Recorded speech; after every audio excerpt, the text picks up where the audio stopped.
What's up, everyone? Welcome to SLR Lounge, where we're here to help you be a better photographer. Now, in today's interview, this is part 2 with Michelle Nicole of Michelle Nicole Photography. You can, of course, find more information on Michelle, links to her website, Facebook, Twitter, Instagram, in the actual article itself, as well as over the video if you're watching this on YouTube. In today's video, though, we are discussing transitioning from basically a full-time corporate career into being a full-time photographer, because I think that's a big deal for a lot of people. So when you mentioned that transition kind of happened somewhat recently, like 4 years ago or so, when you made that full-time switch. Correct, yes. I thought that was worth discussing, especially because you're doing what a lot of people are doing, which is you're doing this on your own. You're transitioning and you're handling everything on your own. So question number 1 that I would want to ask is, financially, how did you know when was the right time to make the switch? Financially, you have to make sure that you have enough saved up. Yeah. And that depends on how much your expenses are. Okay, so what was your goal in terms of, like, I need to have this much saved up? What was what we would call as entrepreneurs your runway? Okay, we call it your runway. Before a plane can take off, you need a runway, right? So how much time did you have to basically get things off the ground before your runway ended?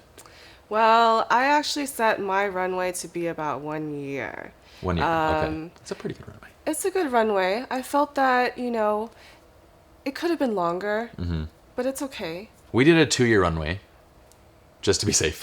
That's a good plan. But I think 1 year is at least, a minimum of 1 year is solid for that.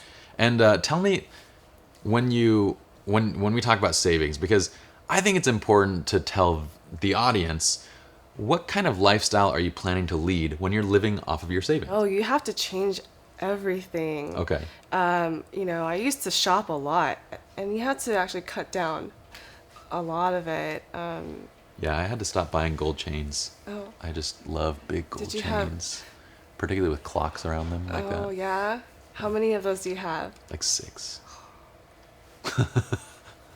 Yeah, you have to really cut down on all your expenses. So, I had to cut down on a lot of eating out of delicious food and traveling to places as well. Well, that's great. I'm glad you touched on it, because I think that's something that gets often left out of this whole transitioning process, is the change in lifestyle that has to occur while you're waiting for your plane to take off, basically. Right. Okay. So we talked about the financial side. 1 year runway. That's a solid number. By the way, I was budgeting $2 a meal when we quit. $2 per meal. That was my maximum. So I basically cooked everything myself, but then my budget was $2. So if I did go out, I limited myself to 99-cent chicken sandwiches at McDonald's. That's great. I mean, if you can, and I'm just kidding. She's like, that sounds absolutely disgusting. Okay. With some barbecue sauce. Lots of sauce. Okay. So number 2.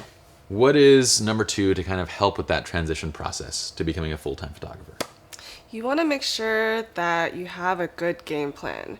Ooh, I like that. Tell me more. Making sure that you build up a lot of clientele and at least some work beforehand was probably a good benefit and something that you want to have before you decide to quit your job.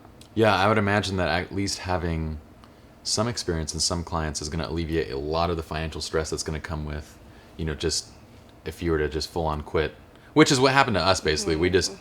We quit with a web startup, and then our funding got pulled, and so we basically had just left our jobs 3 weeks prior. Funding got pulled, and we just had to figure out how to make money, and that was very, very stressful because we had no time to really. It was just jumping into it basically.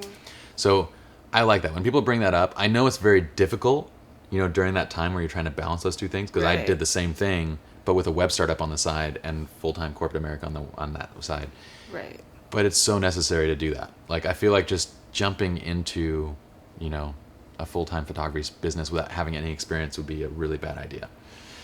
What else were you doing during that 1 year period that you were basically building your runway and kind of making the transition while you still had your job at corporate America before you went into full-time photography? Well, while I was still working, I actually purchased all my equipment during that time. Oh, that's genius. So, equipment is really expensive, and you can spend so much on all your lenses and all the things and gadgets that you want. Well, you have expensive taste because you shoot Nikon D750 800 and also Yes. Sony A7. Yes. So nice, very classy. I like that. Thank you. Thank you. So, how much do you think you spent on just gear over that year? Over that year, I want to say I spent around 15,000. That's a good chunk of I change. around there, maybe. Yeah. No, that sounds about right. Like if you want to have some basic lenses, you know, some flashes, your bodies, a couple backups. And then you have your bags, accessories, like, Yeah. and all the things that you need on the side, cleaning, Yeah. just the little things. Okay. Now, in your game plan, I read your notes for this interview, and you mentioned one thing that I've never heard another photographer who enters this industry say, except for us, because we came from a business background, and that was exit strategy. So, now, for those of you that are not familiar with exit strategy, why don't you tell us a little about what that is? An exit strategy is what you do in case your business doesn't work out right. Or, if it does work out, Or if it does work out, what you're going to do next. exactly.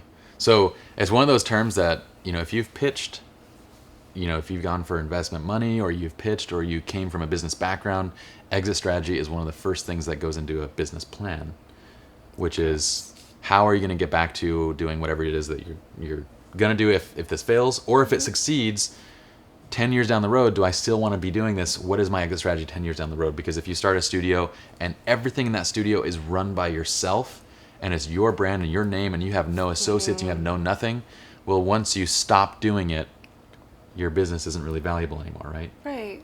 So I thought that was really interesting. So what did you have in mind for that exit strategy? Like in 5 years, 10 years, what do you want to be doing with your business? Well, with my business, after I shoot weddings, I might be doing newborns or start transitioning to newborns full time. Okay. So, you know, I love everything that I do, but I love newborns as well. And I would love to have, you know, shoot newborns all the time and in a home studio.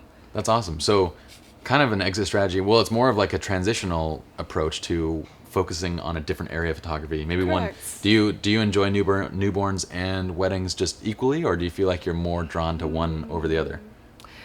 More recently, I really love newborn photography. So I love both of them equally, but at the moment, I'm like, the little babies are so cute. They are really cute. They're super cute. Our final and last tip then was basically, when do you know the time is right to make that switch? And how did you know the time was right to make the switch? Right. Well, sometimes you don't ever know when the time is right. Did it ever feel comfortable, like quitting your job and... No, actually, it didn't feel comfortable quitting my job. I went to a workshop in Paris for a 1-week workshop with Scott Robert Lim. And I had so much work piled on. I was stressed out a lot. And so going to this workshop, I was like, okay, you know, I really want to quit my job, but I really love what I do. I love the people that I work with. Like, I'm working to become a manager. And I was like, what do I do? And being in Paris, you're there to shoot, you know, and you're with all these other amazing photographers and other mentees that you know, that you meet and you're talking to. And during that time was when I decided that it was ready, or that I was ready, and it was time for me to leave my job because I wanted more During time. the workshop During with the Scott workshop, Robert Lim, yes. you decided that it was like, you're good now. It took me a whole week to really grasp the fact that it was almost time for me to leave. Well, I love that. So, okay, so in summary, let me see if I got this right. Financially, you set yourself up for a 1-year runway. Yes. During the year prior to transitioning, you had a game plan, meaning that you were working, you were getting clients. You made sure that you had 1 year worth of clients for when you did quit. You were also Correct. buying your gear and taking workshops. Yes. All in that year as well. Yes. Okay, and then comes down to the time that you quit, basically when you felt like you were ready. Right. And what I love about that is that when you're quitting and you're moving from one thing to the next, you still didn't necessarily feel comfortable with it. It's still like a pretty difficult shift in mindset and things to... And it was for us too. Like it was... Well, ours wasn't very well planned. So in the next video, we're going to be discussing now the 5 reasons why ongoing education is so important. And this is kind of a subject that's near and dear to my heart because I love doing education. But I thought you had some really great points on that as well. So for everybody that wants to check out Michelle Nicole's amazing work, we are going to link her website.